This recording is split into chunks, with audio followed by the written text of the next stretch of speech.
ذوالفقار علی بھٹو کے ریفارمز کے بارے میں بات کر لیتے ہیں. اس سے پہلے ایوب خان کے ریفارمز کے بارے میں آپ کو پڑھایا گیا کہ ایوب خان نے کون کون سے ریفارمز پیش کیے. اب ہم یہاں پر بات کریں گے ذوالفقار علی بھٹو نے جو ریفارمز پیش کیے اس کے بارے میں. یہاں پر آپ لوگوں کے لیے جاننا ضروری ہے کہ ذوالفقار علی بھٹو پاکستان کے چوتھے پریزیڈنٹ بھی رہ چکے ہیں اور یہ پاکستان کے 9ویں پرائم منسٹر بھی رہ چکے ہیں. تو اگر ہم بات کریں بھٹو کی اکنامک پالیسیز کی تو وہ بہت زیادہ متاثر تھے سوشلسٹ آئیڈیاز سے.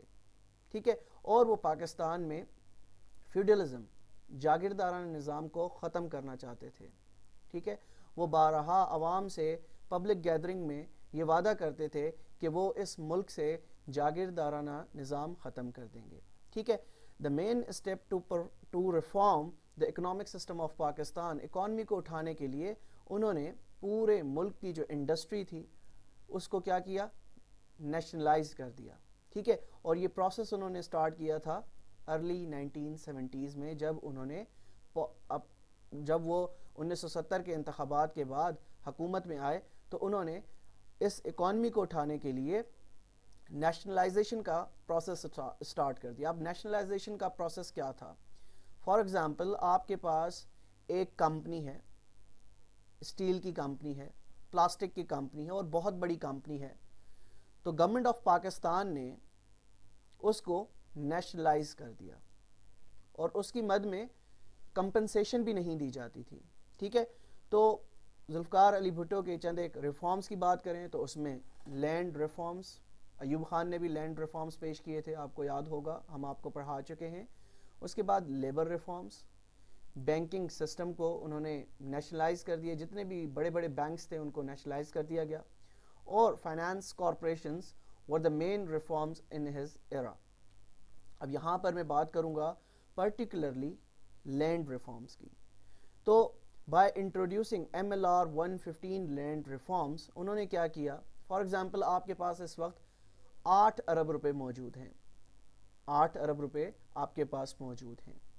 تو انہوں نے یہ قانون بنا دیا کوئی بھی شخص زیادہ سے زیادہ اریگیٹڈ لینڈ 150 ایکڑز رکھ سکتا ہے، اس سے زیادہ وہ زمین نہیں رکھ سکتا. ٹھیک ہے، چاہے اس کے پاس 16 ارب ہوں، 100 ارب ہوں، لیکن وہ میکسیمم کتنی زمین رکھ سکتا ہے؟ جی ہاں، وہ اون کر سکتا ہے صرف اور صرف 150 ایکڑز اریگیٹڈ زمین، اور ان اریگیٹڈ 300 ایکڑ رکھ سکتا ہے. تو یہ پابندی لگا دی. ٹھیک ہے، دوبارہ سے سمجھ لیجئے کہ اگر آپ کے پاس اس وقت 100 ارب روپے ہے اور آپ زرعی زمین خریدنا چاہتے ہیں تو انہوں نے یہ پابندی لگا دی کہ آپ صرف اور صرف 150 ایکڑ اریگیٹڈ زمین خرید سکتے ہیں، اس سے زیادہ نہیں. اور اگر آپ ان اریگیٹڈ زمین خریدنا چاہتے ہیں تو آپ زیادہ سے زیادہ 300 ایکڑ خرید سکتے ہیں، اس سے زیادہ نہیں. پھر اس کے بعد انہوں نے 1977 کے اندر اس قانون کو مزید سخت کر دیا. ٹھیک ہے، اب اریگیٹڈ لینڈ صرف اور صرف آپ 100 ایکڑز خرید سکتے تھے، اور ان اریگیٹڈ جو لینڈ ہے وہ آپ 200 ایکڑ خرید سکتے تھے. تو اس سے انہوں نے کوشش کی کہ پاکستان میں جو جاگیردارانہ نظام ہے اس کو ختم کیا جائے. ٹھیک ہے، اور 10 فروری 1972 کو انہوں نے ریڈیکل لیبر ریفارمز پیش کیے اور یونین پاورز بنائی. ٹھیک ہے، اب یونین پاورز کو انکریز کر دیا گیا، کسی بھی انڈسٹریز میں جو یونین پاورز ہیں ان کو یہ رائٹس دے دیے گئے، اور ورک کاؤنسلز بنائی گئی، لیبر کورٹس بنائی گئی تاکہ جو انڈسٹریل ڈسپیوٹس ہیں اسے ختم کیا جا سکے. ٹھیک ہے، اب 1972 کے اندر، جنوری 1972 کے اندر جو نیشنلائزیشن کا پروسیس ہے وہ تیز ہوا، اور جو 30 بڑی فرمز تھی پاکستان کی، لارج فرمز تھی، انہیں 10 انڈسٹریز میں کیا کر دیا؟ چینج کر دیا. یعنی بڑی 30 فرمز کو 10 انڈسٹریز میں انہوں نے چینج کر دیا. ٹھیک ہے، اب 1974 کے اندر بھٹو نے جتنے بھی پاکستان میں کمرشل بینکس تھے ان کو نیشنلائز کر دیا، نمبر 1. اور 1972 کے اندر ہی انہوں نے پرائیویٹ کالجز کو بھی نیشنلائز کر دیا. ٹھیک ہے، اب اس کے ساتھ ساتھ آپ نے ایک اور چیز یاد رکھنی ہے.